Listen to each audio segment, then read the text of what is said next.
Scottish Clans YouTube channel. This is Clint with the Scottish Clans podcast, and I'm here to quickly address a conversation that I have heard on many different platforms, primarily on our Facebook group, regarding whether clans existed in the Highlands or not. There's different arguments back and forth. I'm here to present my argument and the reason why I feel that way. And what I would love from you is if you agree, if you think my point is logical and has a solid historical foundation and premise, I want you to let me know in the comments below. But I also want you to let me know if I forget, like if I don't cover a very major piece of this. I would prefer responses to that are less emotional and more academic and rooted in a knowledge of the history of the culture of Scotland.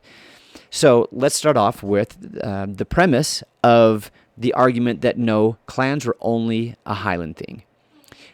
And the reason for that is their premise for this, as I have heard it, and once again, maybe let me know if I don't represent this argument well.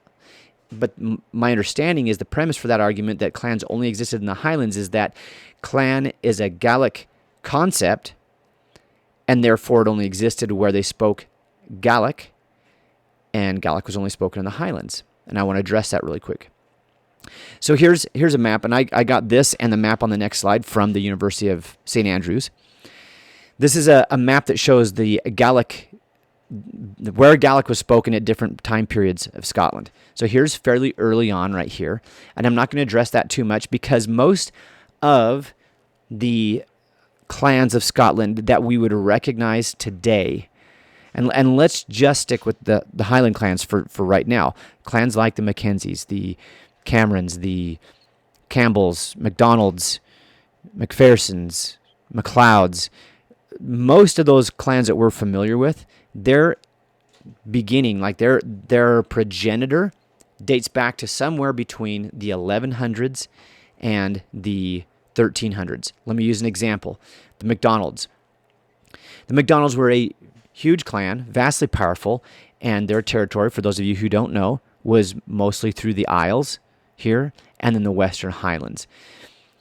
Their founder, as well as the person who founded, or the direct ancestor of not just the MacDonalds, but the McRorys and the McDougals, as well as branches of the MacDonald clans that aren't often associated because they have a different name. And so if you don't know the history of it, you don't know that they're actually MacDonalds. But we're talking about the McAllisters down here in this area, and also the MacIans of Ardnamurchan, which is this peninsula right here, even though they took names of subsequent members of Clan Donald and therefore were not called after Donald like the rest of the branches, they were indeed MacDonalds.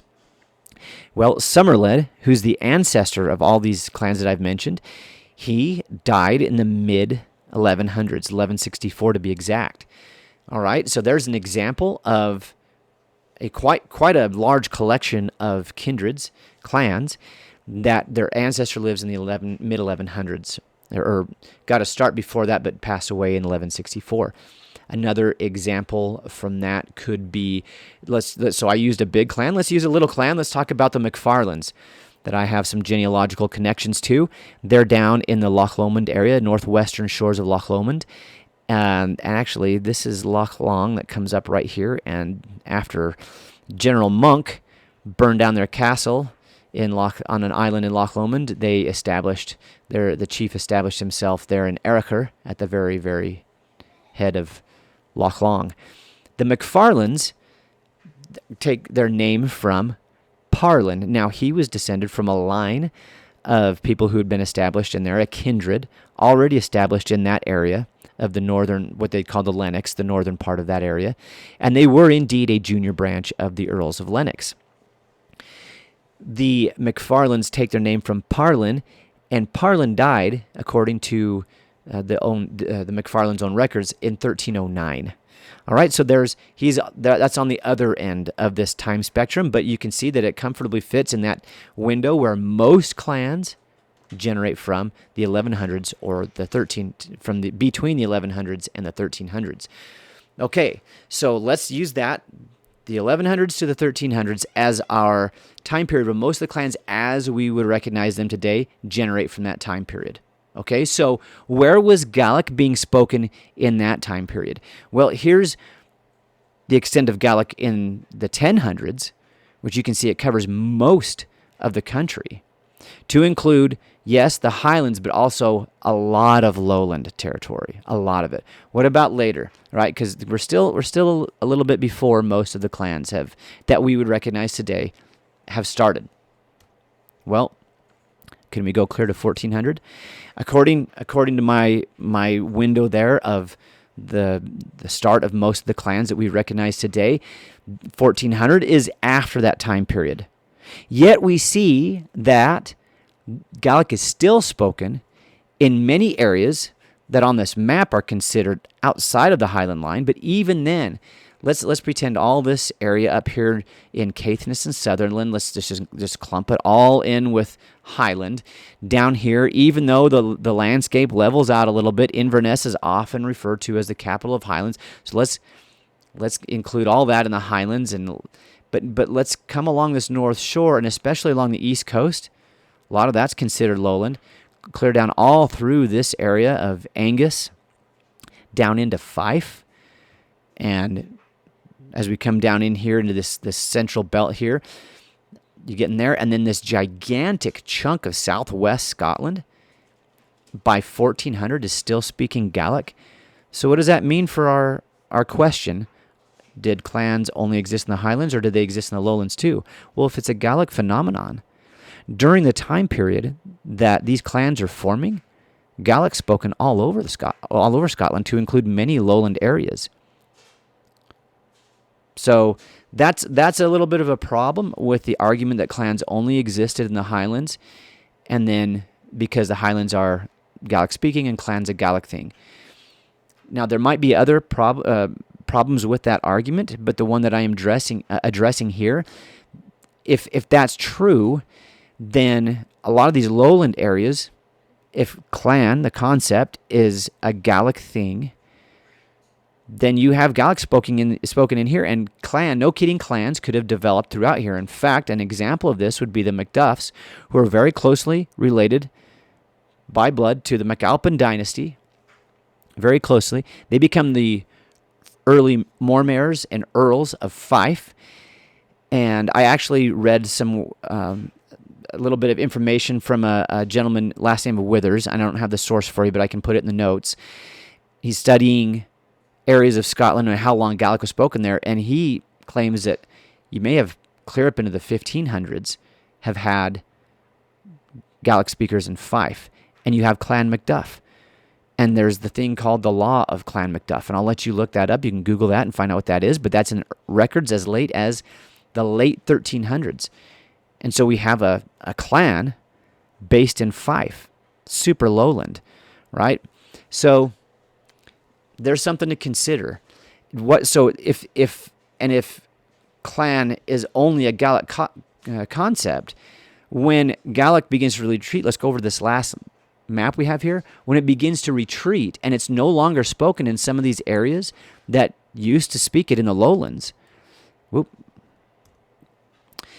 does that mean that all of a sudden clans cease to exist when that language recedes? According to Martin McGregor, in an interview that he had with Bruce Fumi of Scotland History Tours, it's a YouTube channel for his patrons. They had access to this discussion between Bruce and Martin McGregor.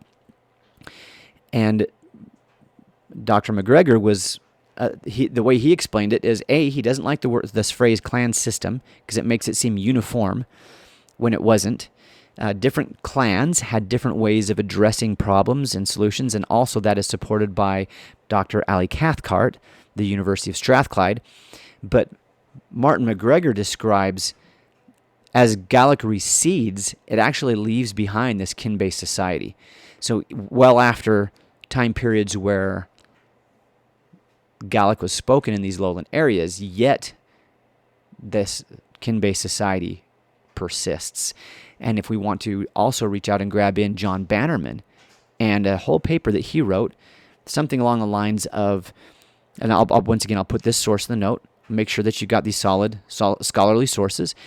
John Bannerman talks about the Scots language and the kin-based society, and goes through a host, like a list of Gaelic terms that were actually brought straight into Scots to describe the kin-based society. My question is, why would they need those words to describe that if indeed it did not exist throughout here? Were they just trying to find words to describe what the Highlanders were doing? I don't think that that's why those words from Gaelic were brought into the Scots language. I think their culture was still neck deep in that, and those languages, that those words from Gaelic that so well describe all that, were useful to them, and they persist. And you can, John Bannerman he just discusses that at length. So there's a few scholarly perspectives on whether you see this kin-based society in the lowlands of Scotland. I could provide more. Jenny Warmold has also discussed that in some of the writings that she's done. So there's a perspective. So here's what I'm asking. Could it go back to the beginning? So let me recap what I said, and then I'll invite you to do something.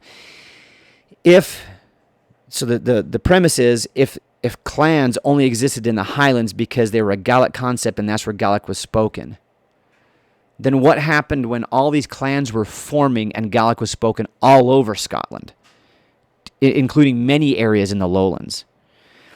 And these Normans that come in the 1100s, one thing Normans did well was go native really well. You can see it happen. You have in Ireland, you have this concept of more Irish than the Irish themselves.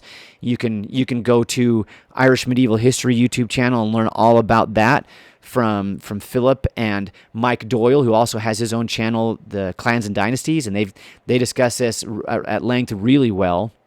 I'd really recommend them along with Scotland History Tours with Bruce Fumi. But they talk about the Fitzgeralds, especially the Fitzgeralds of Desmond, super Gaelic. Different branches of the de Burgos who become the Burkes totally go native. That's something they did well. And the Normans are coming into these areas, and yes, they didn't just completely drop everything they came in with, but they did adopt many local things. And like the Frasers of Lovat, they descend from Normans, and you wouldn't be able to tell them apart from Highlanders at a glance. They went completely native. So there's Grants of Strathspey. That'd be another possible example. There's my premise. Okay, there we go. Clans developed when Gaelic was spoken all over Scotland, including many lowland parts. And so if it's a Gaelic concept, that opens the door wide open to a lot of lowland areas for clans to form. No kidding, clans. Here's what I'm asking you. How's my logic? How are my sources, my scholarly sources? Have I provided a good argument? Can we push back against my argument with something besides emotion? Because people do get very emotionally attached to the way they see things, and I'm fine with disagreement, but just bring some solid research to the table, and let me know what I'm missing. Or am I right? Did I change your opinion? Or were you already in the camp that clans existed in the lowlands? Just taking that from a discussion that I've seen time and time again, and if it keeps on coming back up, I can keep on addressing it. There we go. There's more I could say on this, but I want to keep this brief. So don't forget to promote the video and the ways all you know how. You hear this in every video. Subscribe. Give me a thumbs up. Click the notifications. But I'd really like to hear your concepts down or your ideas below. And Modern Shinlev and Durasta.